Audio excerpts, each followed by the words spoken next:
Hello everyone, welcome back to my channel. ಇವತ್ತಿನ vlog ಬಂದು GRS fantasy park ಬಗ್ಗೆ ಆಗಿರುತ್ತೆ. ನಮ್ಮ ಮನೆ ಹತ್ರದಿಂದ ಜಸ್ಟ್ 12 ಮಿನಿಟ್ಸ್ ಆಗುತ್ತೆ ಅಷ್ಟೇ. ತುಂಬ ದಿನದಿಂದ ಅನ್ಕೋತಿದ್ವಿ ಹೋಗಬೇಕು ಅಂತ, ಹೋಗೋಕ್ಕಾಗಿರಲಿಲ್ಲ. So finally the day has come. ನಾವು ಆನ್ಲೈನ್ ಟಿಕೆಟ್ ಬುಕ್ ಮಾಡ್ಕೊಂಡಿದ್ವಿ. ಇದು ಲಾಂಗ್ ವೀಕೆಂಡ್ ಆದ್ದರಿಂದ ಸ್ವಲ್ಪ ಕ್ರೌಡ್ ಇತ್ತು. ಆನ್ಲೈನ್ ಬುಕ್ ಮಾಡ್ಕೊಂಡಿಂದ ಅದೊಂದು ಸ್ವಲ್ಪ ಈಸಿ ಆಯಿತು.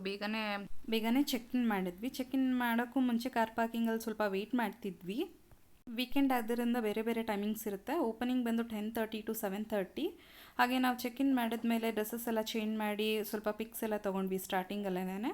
ಸೊ ದಟ್ ನಾವು ಫಸ್ಟ್ ಪ್ಲ್ಯಾನ್ ಮಾಡಿದ್ದು ಡ್ರೈ ಗೇಮ್ಸ್ ಆಡ್ಬಿಡೋಣ. ಡ್ರೈ ಗೇಮ್ಸ್ ಆದಮೇಲೆ ಮಧ್ಯಾಹ್ನದ ಮೇಲೆ ವಾಟರ್ ಗೇಮ್ಸ್ ಸ್ಟಾರ್ಟ್ ಮಾಡೋಣ ಅಂದ್ಕೊಂಡ್ವಿ. ಅಕಾರ್ಡಿಂಗ್ ಟು ದಟ್ ಸ್ಟಾರ್ಟ್ ಮಾಡಿದ್ವಿ ಗೇಮ್ಸ್ ಆಡೋಕ್ಕೆ.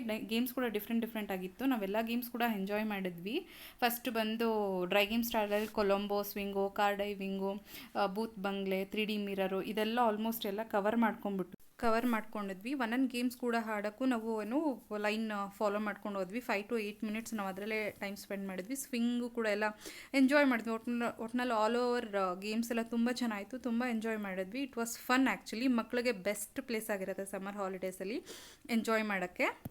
ಹಾಗೆ ನೆಕ್ಸ್ಟು ಸ್ವಿಂಗ್ ಮುಗಿಸ್ಕೊಂಡು ಕಾರ್ ಡ್ರೈವಿಂಗ್ ಇದಕ್ಕೆ ಹೋದ್ವಿ. ಅದು ಕೂಡ ಫನ್ ಆಗಿತ್ತು ಆ್ಯಕ್ಚುಲಿ. ಡ್ರೈವಿಂಗ್ ಬರೋರ್ಗೆ ಈಸಿಯಾಗಿರುತ್ತೆ, ಬರದೇ ಇರೋರಿಗೆ ಸ್ವಲ್ಪ ಕಷ್ಟ. But it was still fun. ಎಲ್ಲರೂ ಎಂಜಾಯ್ ಮಾಡಿದ್ವಿ, ನಾವಂತೂ ಎಲ್ಲರೂ. ಅಲ್ಲಿದ್ದ ಜನಗಳು ಅಷ್ಟೇ. ಆ್ಯಕ್ಚುಲಿ ಅಷ್ಟು ಕ್ರೌಡ್ ಇದ್ದರೆ ಕೂಡ ಎಂಜಾಯ್ ಮಾಡ್ಬೋದು. ಲೈಕ್ ಜಾಸ್ತಿ ಜನ ಆದಷ್ಟು ಫನ್ ಆಗಿರುತ್ತೆ ಎಲ್ಲ ನೋಡಿ ಮಾಡೋಕ್ಕೆ. ಹಾಗೆ ಗ್ಲಾಸ್ ಹೌಸ್ಗೆ ಕೂಡ ಹೋಗಿದ್ವಿ. 3D ಮಿರರು, ಪಿಕ್ಸ್ ಎಲ್ಲ ತೊಗೊಂಡ್ವಿ. ಅಟ್ ಲಾಸ್ಟ್ ನಾವು most of the time spend ಮಾಡಿದ್ದು water games and we enjoyed a lot. 80% of the games ಎಲ್ಲ ವಾಟರ್ ಗೇಮ್ಸೇ ಆಗಿರುತ್ತೆ. ವಾಟರ್ ಗೇಮಲ್ಲಿ ಟರ್ಬೋ ಗೇಮ್ ಅಂತೂ ತುಂಬ ಟೆರಿಬಲ್ ಆಗಿತ್ತು. We enjoyed a lot. Pendulum, wave pool ಎಲ್ಲ ಗೇಮ್ಸು ಅಷ್ಟೇ ತುಂಬ ಎಂಜಾಯ್ ಮಾಡಿದ್ವಿ. ರೈನ್ ಡ್ಯಾನ್ಸ್ ಕೂಡ ಇತ್ತು. ನಮಗೆ ಟೈಮ್ ಶಾರ್ಟೇಜ್ ಇದ್ದಿದ್ದರಿಂದ ಹೋಗೋಕ್ಕಾಗಲಿಲ್ಲ. ಹಾಗೆ ಈವ್ನಿಂಗ್ 7 o'clockಗೆ ಮ್ಯಾಜಿಕ್ ಶೋ ಇತ್ತು, ಅದನ್ನು ಕೂಡ ಕವರ್ ಮಾಡಿಕೊಂಡು ಇದಾಗಿತ್ತು ನನ್ನ ಇವತ್ತಿನ ಬ್ಲಾಗ್. ಪ್ಲೀಸ್ ಶೇರ್ ಮಾಡಿ, ಲೈಕ್ ಮಾಡಿ, ಹಾಗೆ ಸಬ್ಸ್ಕ್ರೈಬ್ ಮಾಡಿ. Thank you everyone.